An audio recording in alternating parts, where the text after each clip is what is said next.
Muy buenas y bienvenidos a un vídeo muy especial aquí en Universo de Witcher, porque esta vez no estoy solo. Después de tanto tiempo he dejado de ser un Forever Alone y estoy con Mike. ¿Qué tal? Muy buenas, YouTube. Bueno, muy buenas a todos los que estáis aquí en un vídeo más de Universo de Witcher. Y bien, con muchas ganas de hablar de este tema de actualidad, ¿no? Que siempre nos ha chirriado bastante y que parece ser que a raíz de unas declaraciones de ayer de la propia Lauren se ha arrojado luz y se han dado unas explicaciones bastante interesantes respecto al tema que nos atañe. Sí, a ver, para poneros un poco en contexto, Lauren ayer por sorpresa decidió meterse en el Reddit de la serie de The Witcher y empezar a contestar. No era un ama per se, o sea, no era concretamente un ama, simplemente fue para saludar, pero respondió algunas preguntillas. Y entre ellas, pues, por razones obvias, están relacionadas con la armadura nilfgaardiana, que es de las cosas que, como ha comentado Mike, no nos terminaban de convencer del todo, ni a nosotros ni a vosotros tampoco. Y bueno, las preguntas como tal fueron unas cuantas. La primera fue mía, de hecho, bajo el nickname de Gran Admiral Throne. Y le pregunté que si iba a quitar, bueno, si iban a cambiar las armaduras, ¿no? La pregunta no la concreté porque yo me refería a la segunda temporada y no a esta primera. Y ella me respondió creyendo que me refería a esta primera temporada. Me dijo que no pueden cambiarla después de haber rodado, que ni Yennefer es tan poderosa. Exacto, pero bueno, esto quedó como una cuestión en el aire que se fue desarrollando, ya que varios usuarios, ¿no? Como por ejemplo el general Iyalti, pues preguntaron más respecto a lo que venía a ser el tema de las armaduras, ¿no? Por ejemplo, ahí fue cuando nos dimos cuenta de que al parecer Lauren tiene un plan y ese plan, la verdad, tiene bastante coherencia y bastante sentido, ¿no? Ya que, bueno, el usuario en cuestión le comentó a Lauren que, bueno, Nilgard es conocido pues por su ejército de élite altamente organizado, ¿no? Es una potencia a nivel militar y que, bueno, tiene en gran medida unidades de infantería pesada, de caballería pesada que arrasan, ¿no? con sus enemigos. Entonces también hablaron pues, de que hay muchos comandantes y muchos altos rangos que suelen estar en campaña, ¿no? Como podría ser Cahir, que ahora hablaremos de él, y que claro, no cuadraba un poco con lo que venía siendo los frames de los trailers donde habíamos visto por las famosas armaduras nilfgaardianas, ¿no? Que han dejado a la gente un poco a cuadros. Pero bueno, la respuesta de Lauren fue bastante coherente y bastante interesante. Y bueno, realmente entiende, ¿no?, los paralelismos que establecen, por ejemplo, este usuario, que lo compara pues con las fuerzas de élite del ejército romano o incluso el ejército de la Alemania nazi. Pero bueno, Lauren dijo que lo importante era que en su publicación había dicho que todavía no iban a cambiarlas, pero que tienen el objetivo de que la serie dure varias temporadas. Entonces han elegido durante estos primeros capítulos no representar a Nilgard en su punto álgido como un imperio todopoderoso que arrasa con todo el continente, ¿no? Sino que quieren que la visión del ejército nilfgaardiano y de sus tropas vaya evolucionando a lo largo de las temporadas. Sí, a ver, esto muchas veces se ha comentado en el podcast, y es que Nilfgaard a veces desplegaba ejércitos que no tenían sentido. O sea, ejércitos, en primer lugar, cuenta con unas tropas, con un número de tropas que son inimaginables, a nivel de que es que te planta como el triple de tus unidades y aún así perdían batallas y cosas así que no tenían mucho sentido. Y bueno, ya sabemos que la Segunda Guerra Norteña se lía pardísima. Pero en este caso, a mí me parece súper interesante, como ha comentado Mike, el hecho de que vayan a hacer que Nilfgaard evolucione. Porque no es como la típica facción antagonista, rollo Mordor en el Señor de los Anillos o el Imperio en Star Wars, que ya están en su punto álgido, ya no son un gigante con pies de barro, ¿no? Sino que en este contexto son el enemigo a derrotar y demás, y simplemente pues se les derrota y ya, no hay mucho más que comentar sobre ellos. Sin embargo, Nilfgaard parece que la vamos a ver mucho más de cerca, lo cual se agradece, pero aparte de eso, también parece que vamos a verla evolucionar, ¿no? Tenemos que tener en cuenta que la serie va a empezar antes incluso de la Primera Guerra Norteña, y obviamente vamos a ver eventos de la Primera Guerra Norteña. Y a ver, tenemos que pensar que Nilfgaard viene del gobierno del usurpador que mató al padre de Emir. Y el usurpador lo que hizo fue conquistar unas cuantas regiones que estaban al lado de Nilfgaard, que eran Metina, Maekz y Nazir, creo. Son regiones que es verdad que pillaban mucho territorio, pero ni mucho menos eran comparables a las regiones del norte, ¿no? Como Temeria, Redania, cosas así. Así que digamos que, como menciona Lauren en otro de sus comentarios en Reddit, aparentemente Nilfgaard lo que hace es reclutar, como conquista tierras y esclaviza, pues muchos de esos soldados son esclavos y demás, y digamos que los utilizan como carne de cañón, ¿no? Que es como que no les dan un equipamiento del todo muy avanzado, y que vamos a ir viendo evolucionar a Nilfgaard y también a sus tropas en el futuro, ¿no? Pero que por ahora lo que le están lanzando es morralla, y supongo que si ganan batallas además será por números y no por calidad. Exacto, es eso, la política de Nilfgaard durante sus primeras expansiones y en general, ¿no?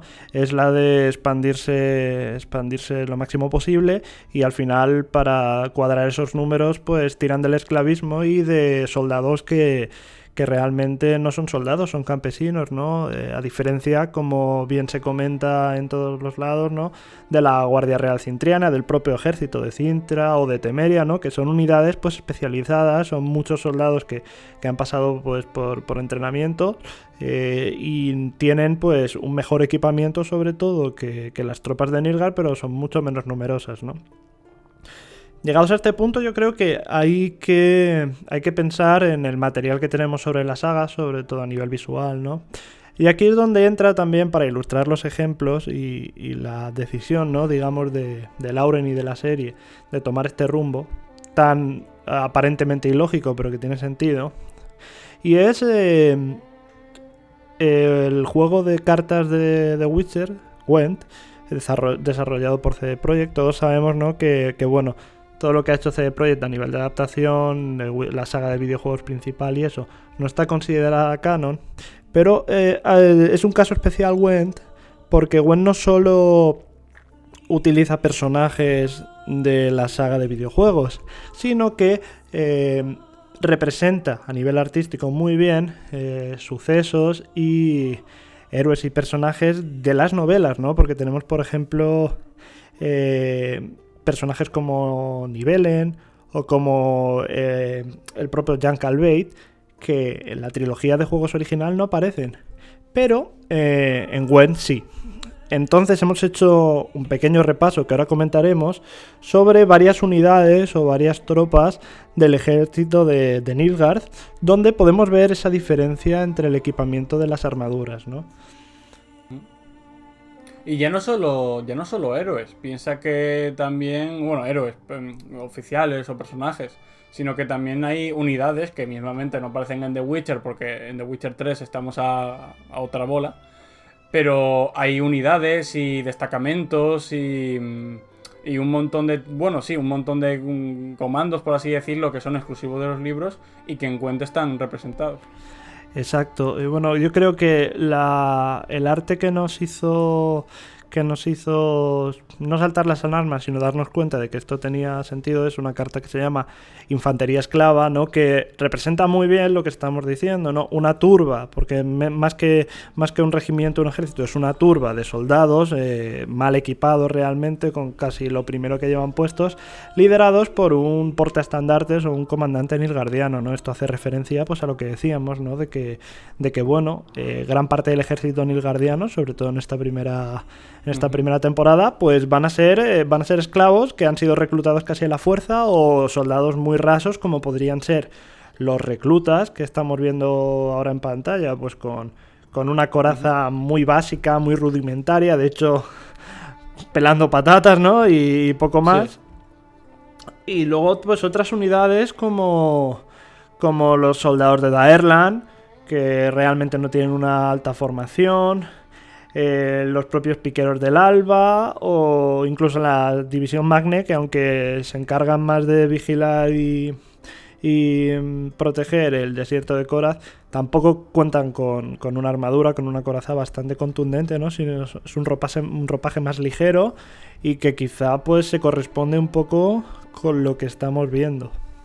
Pero es que ya no solo incluso CD Projekt, que ahora seguiremos con las ilustraciones, sino que incluso Alejandro Colucci, que por cierto lo hemos entrevistado recientemente, tendréis la entrevista aquí en la descripción, ha representado obviamente escenas de la saga de Geralt de Rivia. De hecho ahora se están preparando una versión ilustrada y entre ellas vemos aquí a Geralt combatiendo contra Nilfgaardianos, porque esto supuestamente es durante la batalla del puente en el que Kairi y Geralt se enfrentan a las tropas nilfgaardianas. Pues aquí aparentemente los soldados nilfgaardianos no es que tengan el mejor equipamiento y ni muchísimo menos lucen como tropas ímperas o algo así, ¿no? Sino que pues llevan unos petos, un equipamiento. No es verdad que lleven ropaje así como muy, muy delgado y demás, pero tampoco es que sea aquí la armadura de un soldado de Warhammer, ni muchísimo menos, ¿no? Sino que es un equipamiento muy sencillito para eso, un tipo de soldado raso. Exacto, de hecho, bueno, en contraparte, ¿no?, con lo que hemos visto en el tráiler, ¿no?, en la presentación de Cahir como personaje, si seguimos viendo Gwent, por hacer referencia, ¿no?, a nivel visual de lo que tenemos sobre Cahir, la carta de Cahir realmente se le ve, ¿no?, quizá más adelante en la historia, no representado en ese momento, pero no lo vemos con una armadura bastante, o sea, muy elaborada. Realmente las señas de identidad de Cahir, que son las que hace referencia a Ciri, sobre todo en las pesadillas y demás, es que es un caballero negro, vestido pues con ropaje negro y con su característico yelmo emplumado. Y eso realmente sí que lo veremos porque hay, bueno, varios frames del tráiler, ¿no?, que ya nos han mostrado esa seña de identidad o esa posible persecución que analizamos detalladamente. Entonces, dicho esto, yo creo que cabe pensar, ¿no?, vamos a hacer un poco de cábalas de qué podríamos ver de Nilfgaard en el futuro, en siguientes temporadas, cómo podrían ser las armaduras de Nilfgaard, teniendo en cuenta que, bueno, que en la Primera Guerra Norteña pues sabemos cómo van las cosas, pero que más adelante va a haber más conflictos, donde a lo mejor es cuando Nilfgaard pues tiene que sacar las tropas de élite, tiene que apostarlo todo, ¿no? Y aquí pues vamos a ver unos ejemplos de ejército nilfgaardiano, de tropas nilfgaardianas de mayor rango y de élite. A ver, una de las que a mí me gusta mucho personalmente es las fuerzas ímperas, ¿no? También la brigada naucica, que las estaréis viendo en pantalla. Todas tienen como una similitud por razones obvias, ¿no? Y siempre mantienen estas alas que tanto miedo le dan a Ciri. Pero a mí visualmente se me hacen muy vistosas. Y teniendo en cuenta que al fin y al cabo estos son en base a descripciones que se da en los libros y demás de cómo lucen las tropas de élite nilfgaardianas, a ver, no estamos diciendo que vayan a lucir igual, pero puede que haya similitudes muy parecidas a las de los libros, porque al fin y al cabo es el sol por doquier, tanto en los escudos como en las armaduras, los cascos alados, siempre esas tonalidades oscuras relacionadas con el color de la facción. No sé, a mí personalmente se me hace súper vistoso, también porque el color negro queda muy bien para un ejército. Y puede que en el futuro, como ha dicho Mike, veamos algo parecido. También tenemos que tener en cuenta varias cosas.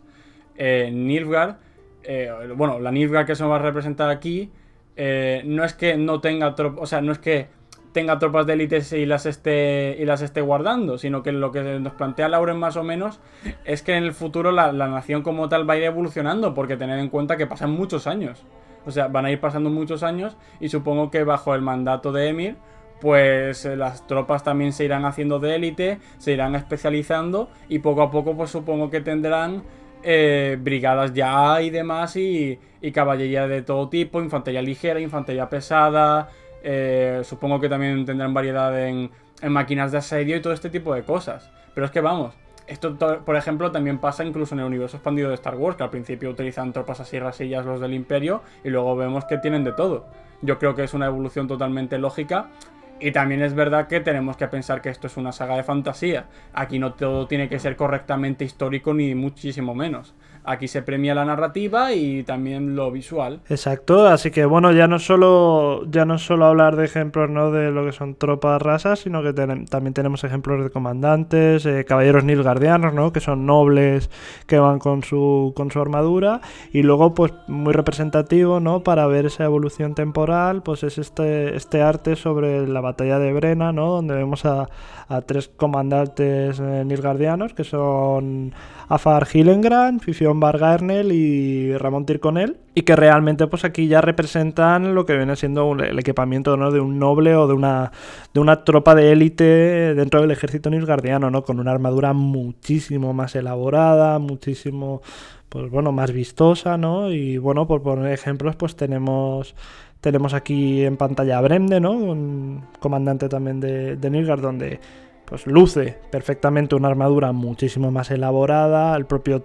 comandante Tibor Egerbrach o incluso Menno Coehorn, o sea que son muchos los ejemplos de personajes y de tropas de élite que podríamos ver en el futuro y que, según ha dejado caer Lauren, pues se asemejarán más a estos artes visuales que no a lo que hemos visto en los tráileres respecto a estas polémicas armaduras. A ver, yo es que quiero que a la gente le quede una cosa clara, y es que esto es una idea que a mí me parece personalmente muy interesante, porque hacer que el Nilfgaard evolucione, que el Nilfgaard realmente vaya a ir increciendo, ya no solo me parece bien narrativamente porque le estás dando profundidad a la nación, le estás dando realmente... la estás planteando en una situación orgánica, porque es el alzamiento de un imperio. Porque si os habéis leído los libros, sabéis que lo que va a ocurrir, sabéis todo esto y sabéis la situación en la que acaba Nilfgaard. Es una situación en la que, bueno, lo que nos están planteando es realmente un entorno orgánico, porque los imperios no se suelen mantener tampoco siglos y siglos y siglos siendo los mejores y tal. Son casos, de hecho en nuestra realidad son casos muy concretos. O sea, normalmente los imperios también, tengo entendido, que pues caen fácilmente por todo lo que todas las consecuencias que produce alzar un imperio.